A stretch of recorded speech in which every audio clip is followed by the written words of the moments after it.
merci à tous d'être là pour assister à cette conférence. On va avoir un format un petit peu particulier aujourd'hui, parce que l'objectif va être de partager des avis, des prises d'opinion autour du marketing et du business en B2B, avec des gens qui le font au quotidien. Et pour ça, j'accueille donc autour de cette table ronde, Pauline. Bonjour, donc je suis en charge du marketing chez TVH Consulting, qui est un éditeur et intégrateur des solutions ERP, BI, Microsoft et SAP. Alexis. Bonjour à tous, donc je suis Alexis Zarro, je suis en charge du marketing chez Inventa. On est un éditeur de solutions d'automatisation des conversations et notamment par le biais de solutions de chatbot. Et bonjour à tous, je m'appelle Romain Winkelmuller, je suis directeur du développement de l'entreprise Blueway. Je suis donc pour Blueway à la fois le directeur commercial et marketing de l'entreprise. Blueway étant un éditeur lyonnais d'une plateforme d'échange et d'intégration de données. Donc comme vous l'avez remarqué, c'est quand même assez orienté IT autour de la table. Pour ma part, je suis directeur associé au sein de MightyQuay. Donc on est une agence par les marketeurs de l'IT B2B, dans le sens où toutes les personnes qui travaillent chez MightyQuay ont travaillé par le passé au sein d'éditeurs, d'intégrateurs ou de sociétés de conseil liées à l'IT. Et pour les marketeurs de l'IT B2B, tout simplement parce qu'on travaille uniquement pour des clients qui sont dans ces secteurs, donc éditeurs de logiciels, intégrateurs, ESN, sociétés de transformation en lien avec l'IT. Donc pour entrer dans le vif du sujet, comme on a un temps un petit peu chronométré, l'objectif qu'on a aujourd'hui autour de cette table ronde, c'est de se dire que la partie inbound marketing, c'est quelque chose, on le voit avec IMF, ça fait 3 ans que ça existe et l'inbound marketing c'était déjà avant. La pratique, la théorie plutôt, est quelque chose qui est déjà bien appréhendé par les entreprises. C'est pas neuf. Les grands principes qui sont de dire qu'on est intéressant avant d'être intéressé, tout le monde l'a à peu près compris. Et donc la vraie difficulté, et en particulier dans les secteurs, dans le B2B, en particulier dans l'IT, c'est vraiment la manière dont on va le mettre en pratique dans son entreprise par rapport à ses propres cycles d'achat, par rapport à ses propres buyer persona, ou lorsque dans l'IT, par exemple, on s'adresse à des SI, des directions métiers, c'est pas du tout forcément la même problématique qu'en B2C, lorsqu'on est un e-commerçant de chaussures, par exemple. C'est quand même pas du tout les mêmes cycles d'achat. Et donc il y a une vraie problématique de se dire comment est-ce qu'on va décliner une théorie de l'inbound marketing qui est quand même bien compris dans des cas vraiment très pratiques. Et c'est pour ça qu'on a essayé de faire cette table ronde, pour essayer de partager un petit peu des avis et des opinions de gens qui font le marketing au quotidien dans ces secteurs-là. Et donc pour la première question, où je vais faire un peu l'animateur autour de cette table ronde, c'est de se dire que justement cette mise en pratique et cette mise en œuvre est très importante. Et pour commencer, je vais m'adresser à toi, Romain. Alors, avec ton regard un petit peu business, avant de parler de mise en œuvre du marketing, ce qui est important, c'est de se dire quelle est la place qu'on attend du marketing dans l'entreprise, et donc avec ton regard business, quel est ton point de vue? Effectivement, je m'excuse par avance pour tous les spécialistes et gens du marketing de la salle. Moi, je viens plutôt du commerce historiquement. J'embrasse les deux fonctions maintenant chez Blueway, mais j'ai une vision plutôt business orientée que marketing initialement. Et effectivement, quand on parle de marketing, avant de rentrer sur les bienfaits d'une stratégie inbound, de mon point de vue, il y a une étape zéro à considérer qui est de se questionner sur la place du marketing qu'on souhaite le décliner dans l'entreprise. À quoi doit servir le marketing dans l'entreprise? La réponse n'est pas forcément si évidente que ça, en fonction de vos business, de vos industries, vous soyez dans du B2B, du B2C, de l'IT comme nous ou pas. Vous n'attendrez pas forcément les mêmes choses du marketing. Il y a un élément qui rejoint en toute logique un peu tout le monde, qui est de dire que le marketing doit servir à la lead gen. Notamment, c'est en général un facteur commun, mais ce n'est pas forcément le cas partout. Et ça vaut le coup de se poser en première intention d'abord, qu'est-ce que j'en attends de mon marketing? Parce que de ça va découler les fondamentaux, les éléments structurants de la démarche marketing, qui sera nécessairement pluriannuelle. Et notamment les indicateurs de pilotage de la fonction marketing qui sont nécessaires, qui sont même indispensables, sinon on va faire du marketing pour se faire plaisir. Et la vertu du marketing, en tout cas ce qu'un DIRCO peut en attendre et au-dessus, c'est que le marketing soit un vrai contributeur au business. Donc se poser les questions préalables, qu'est-ce que j'en attends, quels moyens je lui donne, sur quoi je le mesure, sur quoi je le pilote. Une fois que j'ai défini ça, ok, du coup pour atteindre ce but, quelle stratégie j'emploie? Inbound, il y en a sûrement d'autres que je méconnais, mais la question zéro de mon point de vue, c'est là. Donc c'est penser d'abord à la place du marketing avant de penser les méthodes qu'on met en place. Oui, de foncer billes en tête sur l'inbound, c'est génial, c'est fantastique, ça a l'air d'être la clé de tout, peut-être, mais en tout cas au service de quoi? Merci Romain. Et toi Alexis, quel est ton point de vue, toi plutôt sur la partie justement mise en œuvre en tant que directeur marketing? Ouais, bah, chez Inventa, la place du marketing, c'est une question qu'on a mis du temps à élucider, puisqu'en fait, la fonction marketing, elle est née 4 ans après le démarrage de l'entreprise. Et en fait, on s'est posé beaucoup de questions, et au moment où je suis arrivé, finalement, on n'avait pas de fonction de marketing qui était matérialisée, mais bon, il y a quand même des choses qui se sont passées. Et en fait, on avait déjà une stratégie de contenu, on avait des choses qui existaient, qui marchaient pas forcément très bien parce qu'elles étaient écrites du coup par des gens qui étaient plutôt experts métiers et qui n'avaient pas forcément ce vernis marketing. Et en fait, je crois que le démarrage de notre stratégie inbound, ça a été la prise de conscience du fait que se faire accompagner, c'est important. On a gagné beaucoup de temps quand on a lancé la démarche de trouver une agence pour nous accompagner là-dessus. Alors ça ne veut pas dire qu'on a externalisé 100% de cette démarche-là, c'est plutôt qu'on a mis en place une collaboration assez saine finalement, avec une partie stratégique, vision externe qui nous accompagne au quotidien, et une production en interne, du coup, qui fait aussi appel à des experts métiers, toujours, puisque tout le contenu qu'on va produire, en fait, il est pour le coup pas non plus pris en charge 100% par le marketing, il est là aussi en collaboration avec des gens qui sont vraiment plongés dans ce qu'est notre métier au niveau même technique et technologique. Donc voilà, la mise en œuvre, ça a été justement cette histoire de collaboration entre des gens qui sont plutôt extérieurs, des gens qui sont plutôt marketing et des sachants métiers. Merci Alexis. Et toi, Pauline, c'est quelque chose qui s'est mis un peu par étapes? Alors chez TVH Consulting, du coup, ce qu'on a fait en fait, c'est qu'on a d'abord regardé ce qu'il y avait comme existant au niveau du contenu. Donc on avait plutôt des livres blancs plutôt que voilà des blog posts qui pouvaient nous aider sur le référencement naturel. Et ce qu'on a fait rapidement, c'est recruter 3 personnes, donc télémarketing, pour aussi défricher la base, parce que ça fait un moment qu'elle était dormante. Et on a fait en quelque sorte de l'inbound marketing humain, c'est à travers les collaborateurs télésales qui du coup ont pu au téléphone et après en conclusion par mail, envoyer les différents contenus qu'on avait à disposition chez nous. Et du coup, quand je suis arrivée, il y avait déjà des trackers sur le site web qui existaient, comme GetQuanti, et ce qui nous a permis en fait de voir l'intérêt que le contenu avait pour ses prospects. Puisque du coup, la plupart des appels, ces prospects revenaient sur notre site web pour aller en fait plus loin. Sauf que là, malheureusement, on n'avait pas assez de contenu au-delà de ces livres blancs historiques pour pouvoir les nourrir.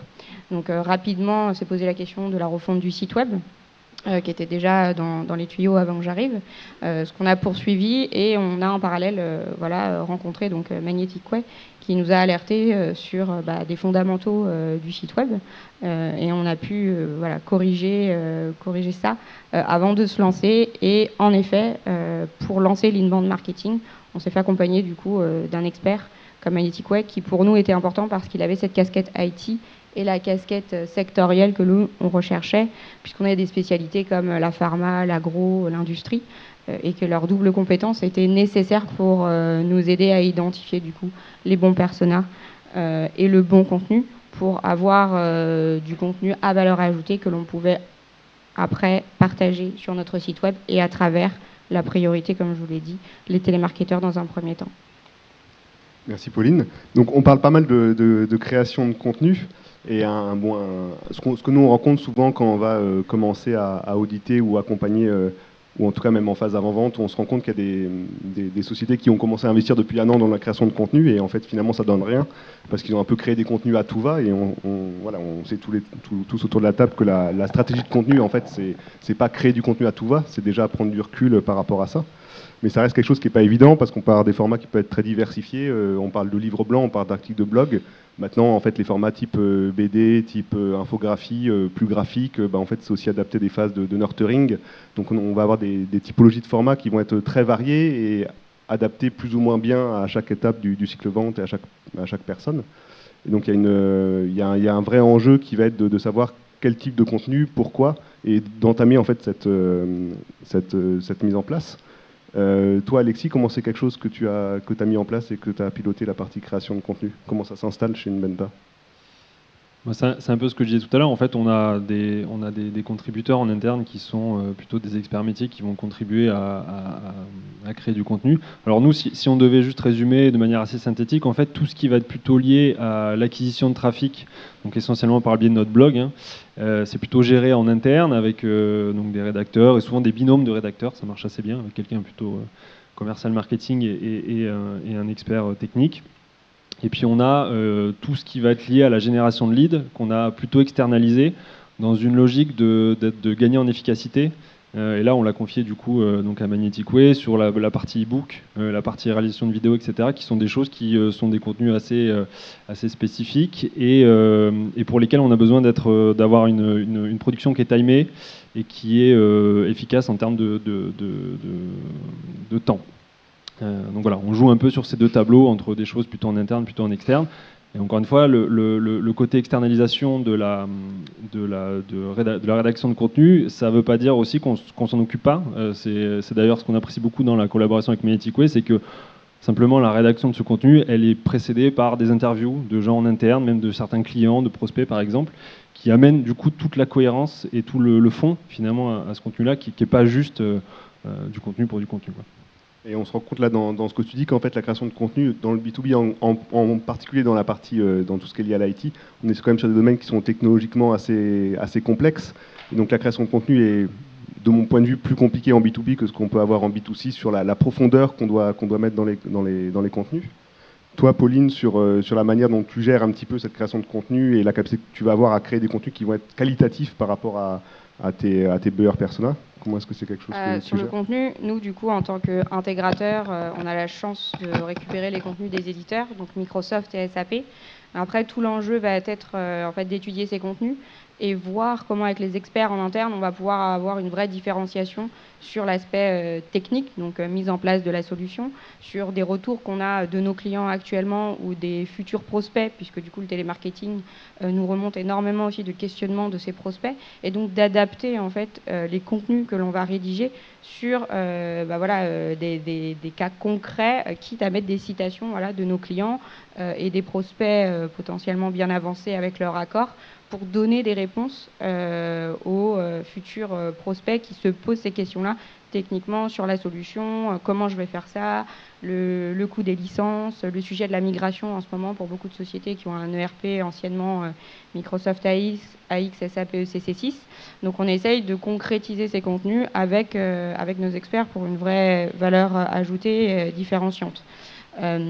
Ensuite, on a aussi, donc, grâce à l'accompagnement, travaillé évidemment sur tous nos mots-clés, sur le positionnement SEO, et on avait fait un audit aussi au préalable auprès d'interviews clients et prospects et en interne, et on s'était rendu compte en effet que les prospects nous attendaient sur deux angles, l'angle métier, comme je vous disais, par rapport aux différents secteurs qu'on adresse, et l'angle IT, techno, tout ce qu'on peut apporter de notre connaissance métier et de ce qu'on a réalisé. À cela, du coup, on en a décliné des contenus. Donc, nos deux contenus historiques qui ont toujours bien fonctionné sur les livres blancs qu'on a remis au goût du jour. Puis aussi, on a fait aujourd'hui un livre blanc qu'on a en fait décliné en mode passeport. Donc, on en a vraiment fait un format A5, passeport, migration, pour répondre à ces problématiques de nos futurs prospects.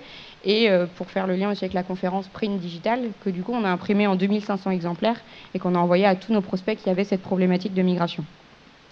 On essaye de surfer en effet sur tous les différents canaux, mais aussi sur tous les différents formats. Et le fait qu'on soit du coup partenaire de ces éditeurs, ça nous permet aussi d'avoir par exemple des articles de blog. Donc on vient de rédiger un avec Microsoft sur justement eux ce qu'ils pensent du coup du sujet de la migration et comment nous du coup on répond aussi avec ces contenus. Merci Pauline. Je sais que toi, Romain, tu as un avis assez tranché sur la partie contenu ou en tout cas sur les difficultés. C'est pas mon genre. Oui, effectivement, dans une stratégie d'inbound, le contenu est roi. Effectivement, on aura du mal à faire de l'inbound sans une bonne gestion des contenus. Toutefois, il y a un écueil à éviter, un piège dont il faut se méfier, c'est que la création de contenu peut être un puits sans fond. Puisque si on ne se pose pas les bonnes questions, on va perpétuellement vouloir en créer. Si on fait la jonction avec les sales, évidemment, en bon sales, à chaque fois qu'ils sortiront d'un rendez-vous prospect ou client, ils vous diront qu'ils ont eu l'idée du siècle et qu'il faut absolument créer pour demain un contenu qui soit un livre blanc, je ne sais quoi, parce que ça va leur rendre service. Donc ça peut très vite foisonner, cette création de contenu, et c'est problématique parce que, indépendamment des idées qu'il faudra trier, il y a la capacité d'exécution qui va vite se poser. En tout cas pour des petites boîtes à l'échelle d'un Blue Hen, on est une petite entreprise, puisque c'est quand même assez vite chronophage, assez vite lourd à faire, quels que soient les formats. Il y en a des plus légers que d'autres. On fera plus facilement une infographie ou un texte qu'un livre blanc ou un avis d'expert de plusieurs pages, certes. Mais puisqu'il faut justement varier ces contenus, me dit-on, pour être efficace, s'agissant de ceux vraiment costauds, c'est très vite compliqué. Parce que soit vous avez en interne les équipes pour les rédiger, mais il faudra quand même solliciter les sachants, lesquels sachants seront plus ou moins overbookés, en général ils le sont beaucoup. Dans des petites boutiques comme la mienne, on a les sachants, ils sont overbookés, reste à rédiger après les contenus, donc on passe par Magnetic Way qui le fait très bien, et heureusement. Toutefois, ça prend du temps, ça coûte de l'argent. Entre-temps, quand une idée apparaît, qu'est-ce qu'on fait? Est-ce qu'on la délivre nous-mêmes? Est-ce qu'on appelle Magnetic? Tiens, j'ai eu l'idée du siècle, annule tout et passe sur celle-là. Donc c'est compliqué. C'est compliqué à gérer, il faut vraiment s'en méfier. Il y a un fondamental, évidemment, que je n'ai pas reprécisé, mais c'est du bon sens. Hein. La première des choses, c'est de bien cibler les personnes à qui on va adresser ces contenus. Sinon, là, encore une fois, on se fait plaisir. Il faut être sûr que le livre blanc, pour prendre cet exemple dont tu parlais, Pauline, est-ce que le livre blanc pour la personne, le type de persona que je vise, est le bon type de document? Est-ce que sinon il consomme plutôt, lui, j'en sais rien, des avis d'experts, des infographies? Sur quel canal il consomme ses infos, lui, quand il recherche? Une fois qu'on a répondu à ces questions, on peut enclencher la stratégie de contenu en prenant soin, encore une fois, de pas trop se faire plaisir et d'avoir des contenus qui soient le plus impactants possible pour les cibles. Donc de mon point de vue, une implication sales obligatoire pour ça. Merci Romain. Hop, est-ce que ça passe? Ça ne passe pas. C'est pas grave, on va le faire en... On va prendre un petit... Merci. On va prendre un petit peu de recul. Et juste, moi, ça fait 15 ans, un peu plus, bon, je commence à vieillir, mais ça fait une quinzaine d'années que je suis dans le marketing et dans l'IT. Et j'ai vraiment vécu une évolution. C'est souvent un secteur qui est un petit peu en décalage d'un point de vue marketing. Et entre il y a 15 ans et maintenant, il y a une vraie prise de poids du marketing au sein de la direction. Où on passait d'un marketing qui était plutôt le marketing communication il y a 15 ans, qui faisait un peu les salons, qui faisait des jolies brochures et qui était plutôt une sorte de support sales, à un marketing qui prend du poids dans l'entreprise, en tout cas qui a vocation à le faire. Je suis moi convaincu de ça personnellement. Mais cette prise de poids dans l'entreprise, ça passe en particulier par le rôle et le lien qu'il va faire dans l'apport d'opportunités, dans la participation au business de l'entreprise. Et ça passe aussi par la capacité qu'on va avoir à suivre et à prouver la valeur, les leads qui vont être générés, l'apport qu'on a pour le business. Donc le poids qu'on a, je pense, d'un point de vue marketeur dans B2B et dans l'IT par rapport au comité de direction et le poids qu'on peut prendre et les liens qu'on peut avoir avec la partie business, c'est vraiment lié à cet apport direct à la stratégie d'entreprise et à la partie business. Et donc toi, je vais repartir sur toi, Romain, comme on parle un petit peu de business. Comment est-ce que toi, tu as fait évoluer un petit peu la place du marketing au sein de Blueway dans ces dernières années ? Elle a changé du tout au tout, en fait, à l'image des petites boutiques. Hein. Je pense qu'on n'était pas un cas exceptionnel. Donc moi, je suis arrivé dans l'entreprise en 2017. Quand je suis arrivé sur la dimension marketing, on était sur une manière de faire du marketing plutôt à l'ancienne, je vais le dire comme ça, qui consistait en 2-3 fois par an. On achetait des gros fichiers, on collectait le max d'infos, on balançait 3 ou 4 gros mailings, donc, et puis en espérant qu'il y ait des téléchargeurs, des cliqueurs, que sais-je, et au moindre mec qui se manifestait parce qu'il avait eu le malheur de cliquer sur le mail ou quoi que ce soit, un ISR se jetait dessus pour l'appeler et lui demander tout de suite s'il avait un projet, et ce qui était évidemment très rarement le cas. Donc c'était, comme vous l'avez compris, très efficace comme technique. Donc on a convenu de prendre la chose autrement. Venant pas du marketing, j'avais pas ces notions, je connaissais pas le terme inbound marketing. Mais encore une fois par une approche pragmatique du bon sens, puisque tout n'est jamais que ça. On a convenu donc avec les collabs, le COMEX, on s'est dit ok, sur le marketing on est mauvais, il faut prendre le truc différemment. Positionnons-nous d'abord comme des experts de notre domaine, soyons fiers de la techno, faisons savoir qu'elle existe, la techno. On avait un déficit de notoriété très fort vis-à-vis de ça. Et donc arrêtons cette technique de diffusion et puis derrière d'espérer que ça clique. Donc en creusant ça, on bossait déjà avec Magnetic, en discutant avec Magnetic Way. Eux m'ont dit oui, ce que tu décris s'appelle l'inbound marketing pour ton information. Ça marche très bien, il y a plein de bonnes choses. Il y a toutefois des bonnes manières de le faire, de le prendre. Donc ils ont défini pour nous la bonne séquence d'événements, la bonne chronologie pour prendre les choses dans l'ordre. Je l'ai évoqué précédemment, te mets pas à foisonner sur le contenu, pose-toi d'abord les bonnes questions, tu cibles qui, consomme quand, comment, et seulement après on lui créera le contenu qui est susceptible de l'intéresser. Et on en est donc venu là, on a recentré le rôle des ISR là-dessus. On avait des ISR, des commerces aux sédentaires, qui faisaient de l'appel à froid, qui n'en font plus pour le coup. J'ai externalisé cette partie-là chez des fournisseurs pour garder quand même cette corde-là à l'arc. Bref, et sur l'inbound, enfin sur la stratégie marketing, on s'est recentré de ce point de vue-là. Donc effectivement, ça a produit des résultats très vite, des bons résultats. Encore une fois, rien n'est magique. Et dans le cas d'un Blueway, c'était pas difficile vu qu'on était très mauvais. Voilà, notons-le quand même. Mais toutefois des résultats, ça y est, j'ai un pipe qui a grossi, j'ai eu beaucoup d'entrants, d'entrants bruts sur notre site web. Avec beaucoup de déchets toutefois, c'est inhérent à ça, ça reste un truc que je dois calibrer pour essayer d'en avoir un peu moins. Mais beaucoup plus d'entrants, on a rodé le process derrière classique d'un éditeur qui n'existait pas chez nous, qui consiste à segmenter le tunnel en fait. Donc c'est d'abord un lead, tu le nurture, après c'est du MQL, du SQL, tu closes, etc. Tout ça n'existait pas, avec une fois qu'on a fait ça, du coup, en se disant, ok, pour chaque type de population, dans ton cycle de vente, on va définir des contenus susceptibles de les intéresser. Un MQL attendra pas forcément le même type d'info qu'un lead brut ou quelqu'un qui est en train de nurturer depuis 3 ans. Donc il faut adapter pour chacun.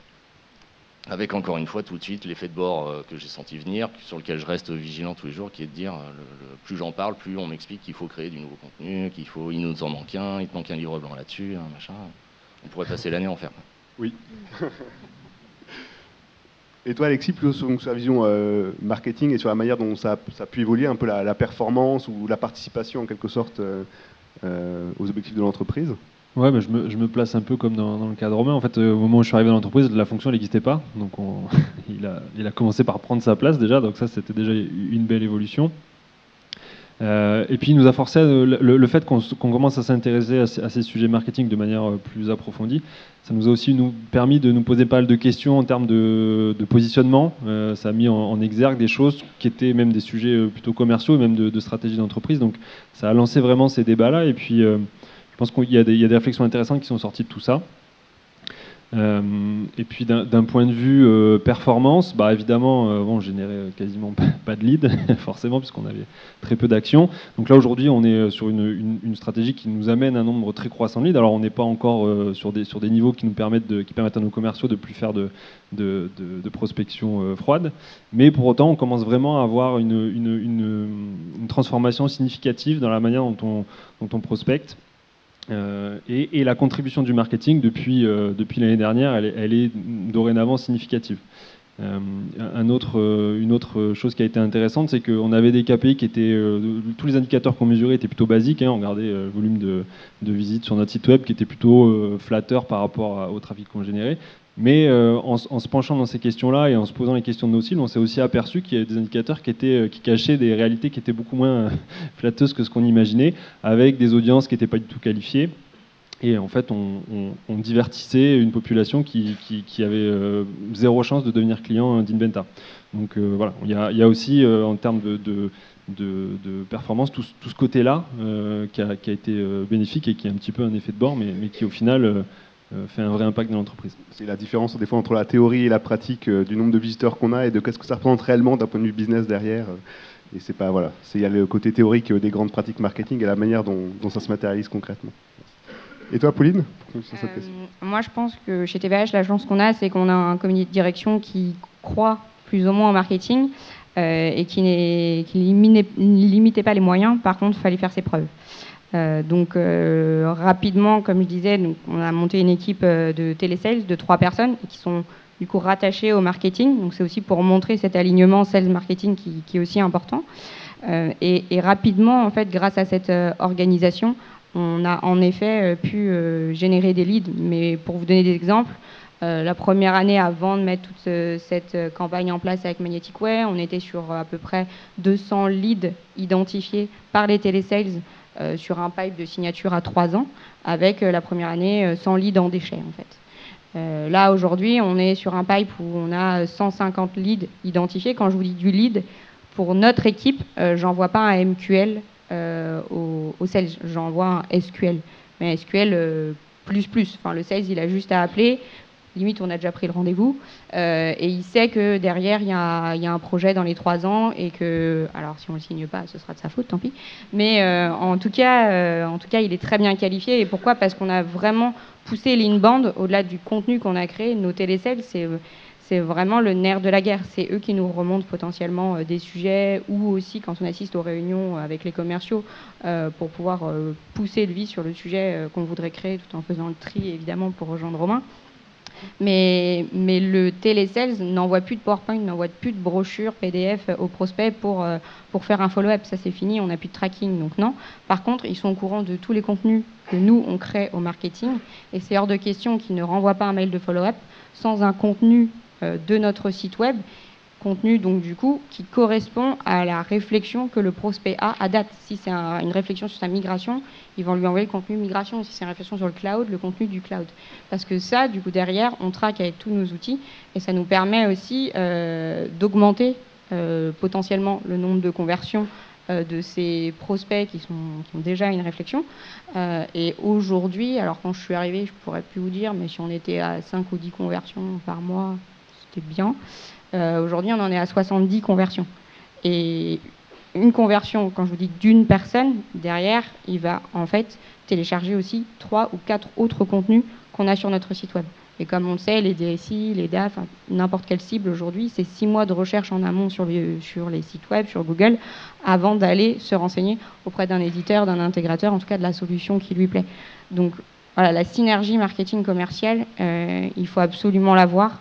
Et vraiment utiliser tout ce que vous pouvez comme contenu et stratégie d'attaque pour mettre en valeur du coup voilà, le potentiel de votre solution.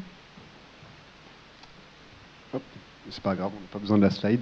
Et justement, Pauline, là tu parles de la place du marketing dans l'entreprise et en particulier au niveau de la vision entre le côté marketing et le côté business. Comment est-ce que toi tu fais pour embarquer en quelque sorte les services sales dans le plan marketing pour réaliser un peu cet alignement qui est vraiment, vraiment important? Alors du coup, les sales, au-delà de la présentation du plan marketing qu'on fait avec eux, sur lequel ils nous challenge, donc du coup on réintègre des choses, etc. On fait mensuellement une newsletter avec l'équipe où on les informe en fait des derniers contenus qu'on a publiés, que ce soit des contenus blogs, des livres blancs, des vidéos, tous les contenus qu'on peut avoir, les événements sur lesquels on va être présent, etc.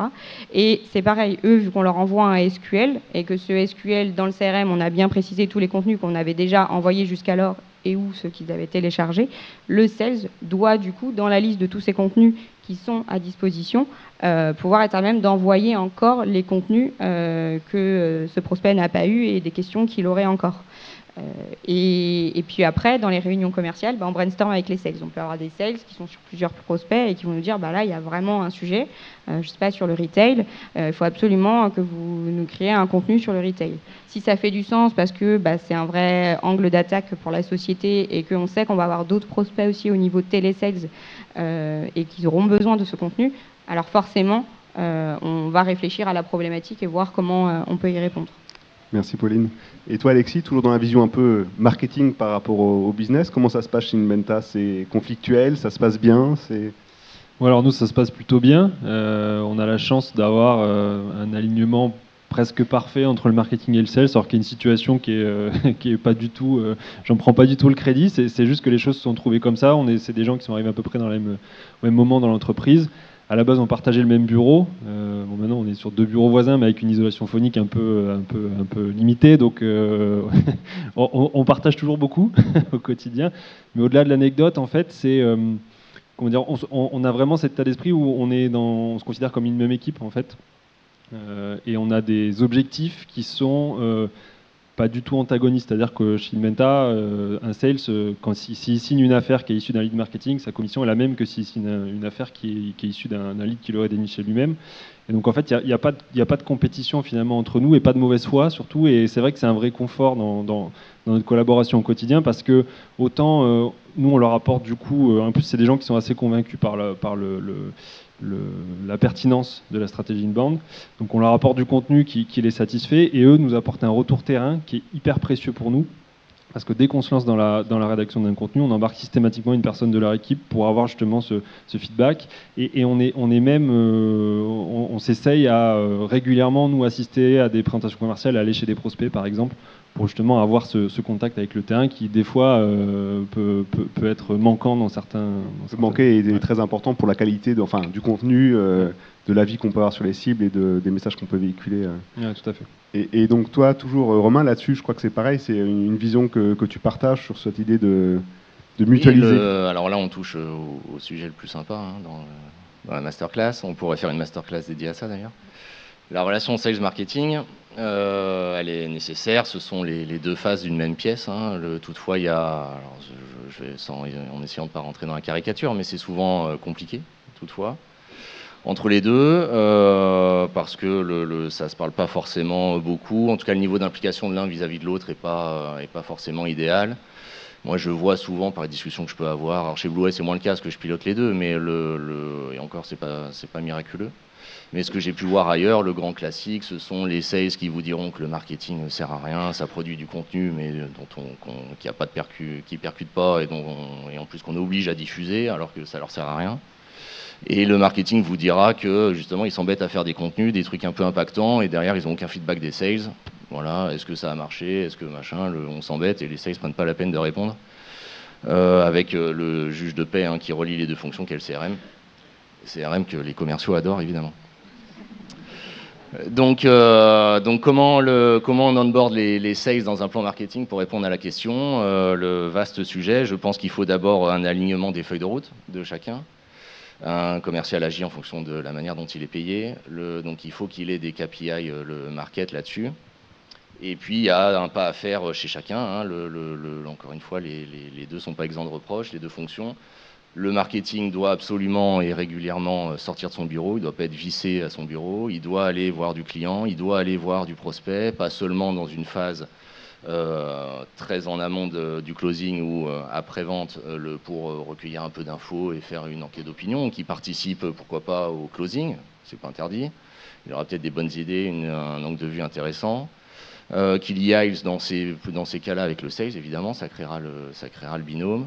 Que le sales soit impliqué de son côté dans la création des contenus, qu'il ait un mot à dire, qu'il participe même à la rédaction de cela, si besoin, dans des cas particuliers, ça l'impliquera d'autant plus.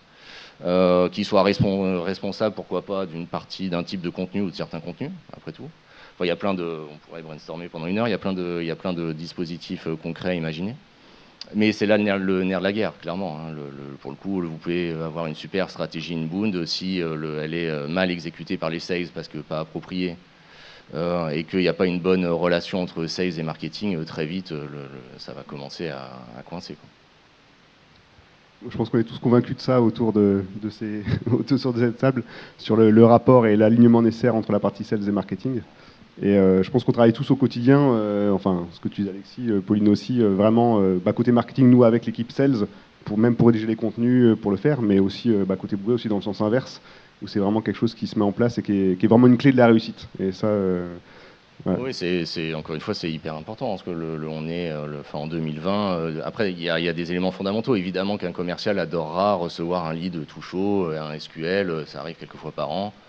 Et à ce moment-là, dans cette journée-là, il se dira, bon, c'est vrai que le marketing a un peu de valeur, c'est génial, effectivement, ils m'ont trouvé un truc où j'ai eu la conversation avec le mec, il semble y avoir un vrai projet, mais c'est malheureusement pas assez représentatif parce qu'en général, ils subissent le truc. Ils voient apparaître dans leur CRM ou par mail, tiens, t'as 10 MQL à rappeler, c'est toi qui es en charge de tel secteur ou tel type. 10, 20, 30, 50, j'en sais rien. Il va en passer 2. Pour le peu que les 2 premiers, les mecs soient pas joignables ou que c'était pas des discussions de qualité, il va se dire ok, encore un truc foireux du marketing. Il fera pas de feedback ou il mettra du non joignable partout. Et puis voilà, l'action sera évacuée, quoi. Et donc c'est simplement parce qu'il n'aura pas été embarqué dès le départ, en fait. C'est le fait d'être embarqué dès le départ dans le plan marketing et le construire ensemble. Voilà, et que ce soit pas le marketing qui dit voilà, le plan marketing qu'on a défini, on l'applique et c'est tout. Oui, mais que ce soit quelque chose que ça construit ensemble. Pour le coup, pas de commerce sans marketing.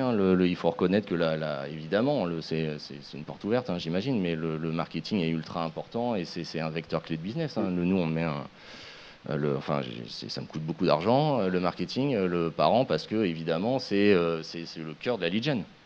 Donc c'est indispensable, c'est nécessaire, et il n'y a pas de vertu à... Enfin, la vertu est éprouvée, c'est simplement qu'il faut lier les deux. Merci Romain. Une dernière question là plutôt pour toi Alexis, parce que tu étais responsable marketing France encore il y a quelques mois, et là tu as pris le pilotage de la direction marketing pour l'ensemble du groupe Inventa, qui est un groupe américain. Et donc c'est quand même une situation assez étrange. D'habitude on a plutôt tendance en France, lorsqu'on est dans un groupe international, à subir un petit peu les directives et les plans d'action définis aux US, et là c'est l'inverse. Est-ce que tu peux me donner un petit peu là sur ces premiers mois, un peu comment ça s'est passé, et puis peut-être ton avis aussi sur les différences de stratégie entre les deux? Ouais, donc c'est clairement une situation atypique, comme tu le soulignes Damien, et ce qui s'est passé chez Inventa, c'est que bon, la France, on a toujours ce côté-là où on est assez indépendant, et quand on a monté notre stratégie marketing à partir de 2016, en fait, on n'était pas exactement aligné pour le coup avec ce qui se passait aux États-Unis, qui était en plus, voilà, il y avait une stratégie marketing qui n'avait pas énormément de succès. Et donc on a commencé à mener notre petite action avec à la base peu de ressources, on était un petit peu dans l'ombre, on a commencé à penser contenu, à essayer de mettre en place des choses qui soient calculées sur la durée, on va dire. Alors qu'à côté de ça, il y avait un service marketing aux US qui faisait du marketing à l'américaine. Hein. En plus, on est plongé en plein dans la Silicon Valley, donc c'est des énormes budgets mobilisés de manière assez ponctuelle pour des stratégies un peu éclairs qui sont destinées en fait à faire leurs preuves, mais sur un temps qui est beaucoup trop court par rapport à la réalité de ce que c'est sur un sujet marketing. Et il se trouve que après 1 ou 2 échecs, finalement, la direction générale du groupe a dit on va arrêter parce que là, on vient de brûler plusieurs millions sur des actions qui finalement, sur quelques années, qui n'ont pas apporté leurs fruits. Donc finalement, le marketing, ça sert à rien. Heureusement, moi, du coup, étant pas trop impliqué là-dedans, j'ai continué à faire avancer un peu mon petit chantier marketing. Et puis il se trouve que cet été, en discutant avec le CEO de la boîte, il a découvert un petit peu notre stratégie. J'ai dû lui expliquer ce que c'était l'inbound. Alors ça m'a un peu surpris, mais c'est vraiment comme ça que ça s'est passé. Et puis il a vu finalement une vraie cohérence là-dedans. Il s'est dit que on pourrait éventuellement essayer de faire un test. Et donc du coup, il a demandé d'essayer de déployer cette stratégie au niveau du groupe. Et finalement, ce qu'on peut se dire, c'est que ok, on a commencé petit. Finalement, on a aujourd'hui un impact qui n'est pas non plus énorme dans l'entreprise, mais en tout cas, il est croissant. Et finalement, cette stratégie qui joue un peu sur la longueur avec une vision à moyen-long terme, elle finit toujours par rester là où d'autres sont passés beaucoup plus vite. Elle reste mieux qu'une stratégie qui dure sur 3 mois et qui sert à cramer tout le budget parce que la personne vient d'être recrutée. Merci Alexis. Puis merci vraiment à tous les 3 d'avoir participé à cette table ronde. Parce que c'est toujours intéressant de participer vraiment à des retours un peu concrets et des visions qui sont vraiment en terrain. Donc merci vraiment à tous les 3. Merci. Merci.